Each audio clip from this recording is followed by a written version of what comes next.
باللہ من الشیطان الرجیم بسم اللہ الرحمن الرحیم 21 پارہ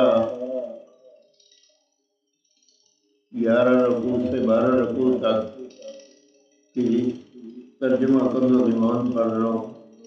اللہ پاک مجھے اور آپ لوگوں کو اس پہ عمل کرنے کی توفیق دے اور مجھے صحیح پڑھنے کی توفیق دے، آمین ثم آمین۔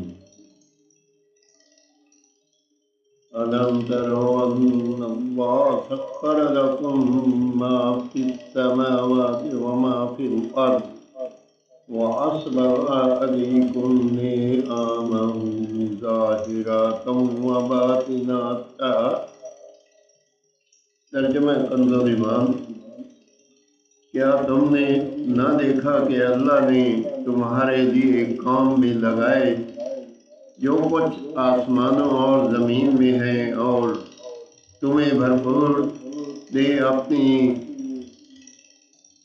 نعمتیں ظاہر اور چھپی، اور بعض آدمی اللہ کے بارے میں جھگڑتے ہیں یوں کہ نہ علم نہ عقل اور نہ کوئی روشن کتاب، اور جب ان سے کہا جائے اس کی پیروی کرو جو اللہ نے اتارا تو کہتے ہیں بلکہ ہم تو اس کی پیروی کریں گے جس پر ہم نے اپنے باپ دادا کو پایا۔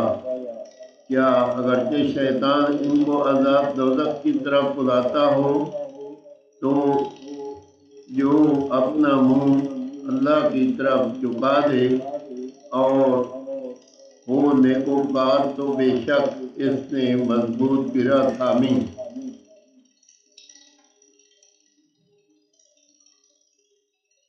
اور اللہ ہی کی طرف ہے سب کاموں کو کی انتہا، اور جو کفر کرے تو تم اس کے کفر سے غم نہ پاؤ، انہیں ہماری ہی طرف پھرنا ہے، ہم انہیں بتا دیں گے جو کرتے تھے، بے شک اللہ دلوں کی بات جانتا ہے، ہم انہیں کچھ برتنے دیں گے، پھر انہیں بے بس کر کے سخت عذاب کی طرف لے جائیں گے۔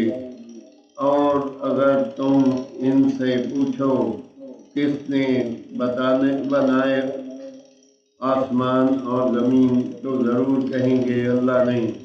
تم فرماؤ سب خوبیاں اللہ کو، بلکہ ان میں اکثر جانتے نہیں۔ اللہ ہی کا ہے جو کچھ آسمانوں اور زمین میں ہے، بے شک اللہ ہی بے نیاز ہے، سب خوبیوں سراہا۔ اور اگر زمین میں جتنے پیڑ ہیں سب کلمے ہو جائیں اور سمندر اس کی سیاہی، اس کے پیچھے 7 سمندر اور تو اللہ کی باتیں ختم نہ ہوں گی، بے شک اللہ عزت و حکمت والا ہے۔ تم سب کا پیدا کرنا اور قیامت میں اٹھانا ایسا ہی ہے جیسا ایک جان کا، بے شک اللہ سنتا دیکھتا ہے۔ اے سننے والے، کیا تو نے نہ دیکھا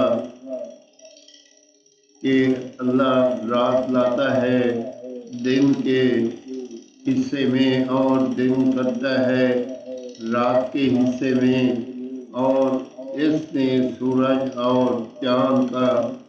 چاند کام میں لگائے، ہر ایک مقرر میعاد تک چلتا ہے، اور یہ کہ اللہ تمہارے کاموں سے خبردار ہے، یہ اس لیے کہ اللہ ہی حق ہے اور اس کے سوا جن کو پوجتے ہیں سب باطل ہیں، اور اس لیے کہ اللہ ہی بلند بڑائی والا ہے۔ کیا تم نے نہ دیکھا کہ کشتی دریا میں چلتی ہے؟ آمین ثم آمین۔ 21 پارہ 11 سے 12 رکوع تک کا ترجمہ کنز ایمان پڑھا۔ اللہ پاک اپنی بارگاہ میں قبول اور منظور کرے اور اگر اس میں کوئی غلطی ہو تو اللہ تعالیٰ معاف فرمائے، اور اللہ پاک قرآن پاک کے سچے سے جو کسی کی نیک خواہشات ہے